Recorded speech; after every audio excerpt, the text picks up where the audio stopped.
You want to hear Ben Johnson? The way Ben Johnson spoke today, he was, and he never likes to give the information before it's public, but he sure sounded like he was hinting that DeAndre Swift wouldn't play. Now we have the official word, and he gives a good insight on how the Bears are managing this whole groin injury that he termed as chronic. You'll hear it here in the answer, which isn't good. So this is Ben Johnson talking about DeAndre Swift's groin. It's really been a chronic thing for a while now. I think it goes probably earlier than DC that he's been feeling something, and so we're just doing our due diligence to make sure that we're getting the best version of Swift to help this team for him and his individual success, and we just want to make sure that we have him at a good spot for the whole season. With Swift, do you look at it like you might have to back him off for a week at some point, or are you just trying to sort of thread the needle the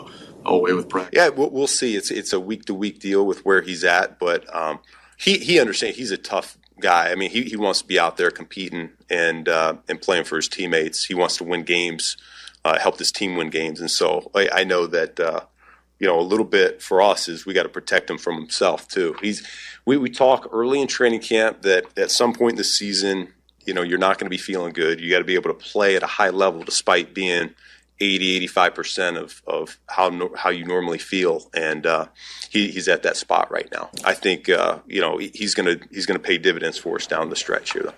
You heard him even before it was official saying, look, we got to do what's best for us down the road and not just be selfish here. Remember all the soft tissue injuries. It flared up again with Gordon. We had Jalen Johnson coming back from a groin injury only to tear his groin, with a guy nursing and playing it, as he said, 80-85%, trying to hit the hole hard, being tackled. You do not want him to tear that groin. And depending on what the status of DJ, I mean, my first inclination would be, well, maybe DJ gets 5 or 6 carries because they're a little light at the running back position, but he's dealing with some soft tissue injuries as well. I think it's next man up. It's Monungai for 15 probably. It's Travis Homer for 5 or 6. It's DJ for 3 or 4, maybe, a jet sweep or 2. The unfortunate thing is Zacchaeus is also dealing with a knee injury, so you can't ask him to do a lot of stuff. Rome's got to heal. Yep. So, it's a game of attrition. So, like I said, it's next man up. I don't think they'll shy away from running it. They can't. It's one of the best ways to attack this Bengals defense. But, they've got some questions to answer inside their meeting rooms today. This is the essence of what Carmen Yurko always talk about, and we always said, I like to say that it's the run game, not the running back. Yeah. And if they block well, this is a guy who used to carry the load with Rutgers in the Big Ten. So he is used to getting a lot of carries a game. If they block well up front, the interior of the line creates holes. That's all you need, So we'll see if Kyle Monungai can. They still should be able to run the football if the line does their part. And by the way, none of those false start penalties to make it, instead of 3rd and 2, 3rd and 7. Yes, I do not expect them to shy away from running the game, from their running game, despite what we've just talked about. But I think, maybe the story of this game is this is an opportunity for not just the entire offense, for sure, to get right. This is an opportunity for their young quarterback to build some confidence. Like, I can see an opportunity here, if it presents itself, to get yourself one of those Mitch Trubisky Tampa Bay Buccaneers games. Try to erase any of the doubt that may exist in your own quarterback's mind. And I'm not suggesting he's second-guessing himself, but what better way to kind of make everyone inside that building feel a little bit better about the situation. So this is an opportunity against a defense that isn't very good. I don't know the status of Trey Hendrickson, but they haven't rushed the passer well. This feels like one of those 350-yard, 4-touchdown potential games. What I would give for that. That could point your young quarterback in the right direction after a series of pretty questionable games. Isn't it a confidence thing, too, that, like, if you go down and move the football in that first possession, the second possession, you get in the red zone, and then you score. You get it through, that maybe you feel like you've overcome something. But if you go down there and you get in there and then you're settling for 3 again like you did in Baltimore, there could be a lot of, oh, here we go again. We get down here, but we can't punch it in. They've got to go and put the ball in the end zone right away in this game against that defense that you were just talking about that is not good. Well, and they're not good in the red zone either, so they're not good at any point on the field. I mean, it's there's so many, different angles to why they're not good in the red zone. I think it's penalties. I think it's player execution. Sometimes I think, the coaching staff has said, hey, we need to be better doing some of this stuff as well. But, there's no doubt. I mean, they move the ball. From 20 to 20, they move the ball as well as anyone in the National Football League. They're just struggling to get the ball in the end zone. And I think over the course of the last 4 weeks, they're 5 of 16 in the red zone. That's a 31% efficiency rate, and it's just not good enough. But, I think that Ravens game probably would have been pointed in a different direction had they had, better success in the red zone in those first 2 drives. But that stuff's got to be cleaned up, and it's got to be cleaned up on Sunday. By the way, there's some good Roma Dunze thing, too. We haven't mentioned it. It's Halloween, in case you forgot. But being out here in Cincinnati in the middle of Bears fans, sometimes it's easier to forget than when you're walking around the neighborhood with your kids today. There's a couple of good Rome things. First, here's Ben Johnson. By the way, my guess is you'll see some folks in costumes as the sun goes down out here. Oh, yeah, I'm sure. Oh, yeah. This area, I think you'll probably see a very... Are you a fan of people at work dressing up in Halloween gear? Like, there were some hotel workers where we're staying in costumes today. I'm not bothered by it. You're not moved by it either way. No. It doesn't make you feel better that it's Halloween. No. It doesn't. You don't hate against it. Don't care. Yeah, that's sort of how. A lot of Jay Cutler in me today. Don't care.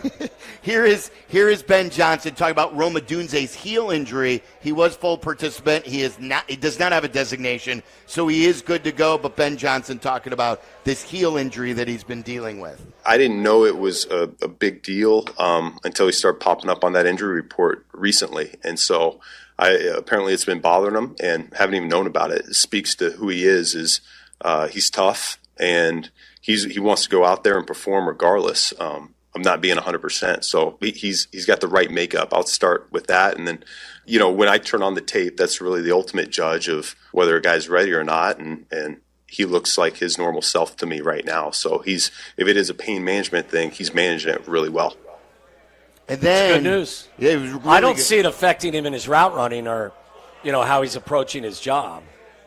So I was as surprised as anybody that he ended up on the injury report. We all were. And then, did you watch the video of where the Bears were naming their favorite candies? Yes. Okay, so you know this, so I won't quiz you. Take a listen. This is pure craziness, guys.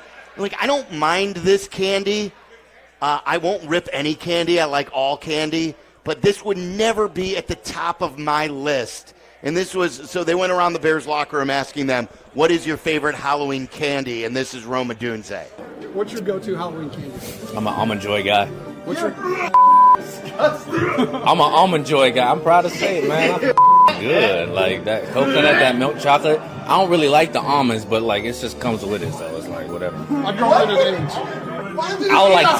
I'll take the almonds out. You know what I'm saying? I don't know if you could hear. Could you hear one of his teammates in the background do the fake throw-up sound effect? He went, ugh. I don't know why you would choose Almond Joy if you weren't in it for the almonds. Yes. I'm with Rome on this one. I love Almond Joys. Anytime Danny has that bowl of candy in his office and he has Almond Joys, I grab like almost all of them because I know nobody else likes them. I love But do you like the almond? Of course. I don't. Well, he doesn't like the almond. He likes the Almond Joy without the almond. Isn't that a Mounds bar? He just likes the Joy. That's a Mounds bar. My parents used to have the like. I don't mind it. I like coconut, but I would never say, okay, look, I'm going to splurge today. I'm going to have old school candy bar. I'm not going down the Almond Joy lane. I'm going down Kit Kat and Twix and Reese's peanut butter cups. Those are the ones that get it done for me. It's not on my top 50. Right. Almond Joy. Under no circumstances am I going to have an Almond Joy. Milk Dud or Almond Joy? Milk Dud for sure. Yeah, me too. Ooh, Milk Dud. Milk I really Dud. don't care what his candy choice is. Just don't drop any passes this week. How about that? You got to let the Milk Dud melt in your mouth a little I bit probably so it haven't doesn't had- stick to your teeth. I probably haven't had a Milk Dud in like 10 years. Oh, someone go grab some Milk Duds. Anyone have some Milk Duds here for Tyler? Great He's theater. an What anime, what is this? Let's make a deal. Are you going to give out a $10 bill for anyone with Milk Duds in their pocket? I will trade a Bud Light to someone For Milk Duds? For some Milk Duds. Be careful. They must be in a Milk Dud container because someone may try to peddle a fake Milk Dud to you today. And you got to be 21 years or older to get Correct. the Bud Light. We're Yeah. not going to give it to any trick or treaters. I'll get you. Let me come back. I'll give you a handful of Milk Duds. Yeah. Will you eat them? You promise to eat them? Me? Yeah. At the next break, I'll bring you We're back going- a handful of Milk Duds. I don't. What I don't want to do. I don't want to. I'm going to sound like my parents. I don't want to spoil my appetite. We're going for a great steak dinner tonight, aren't we? At one of those? But you can have a couple of Milk Duds. I don't want to sound like you. I don't want my stomach going crazy. Like and then all of a sudden now I'm not at full capacity at dinner. I gotta go to town tonight at dinner. Whatever. And we're gonna hang whatever with Phil you need. We're hanging with Phil Vogel and Phil your will be brother, here at aren't we? 6:30. Mike and Phil are both in. My brother will be here in the next hour or so, probably. It's Waddle's childhood friend and his brother, the Colonel. All right, so we are live at Holy Grail. If you are in the Cincinnati area, come on out and see us right across the street from Great American Ballpark. I was Yes. going to call it something else for a second. Riverfront Stadium is what that's what I was most familiar with. And it's all brought to you by Bud Light.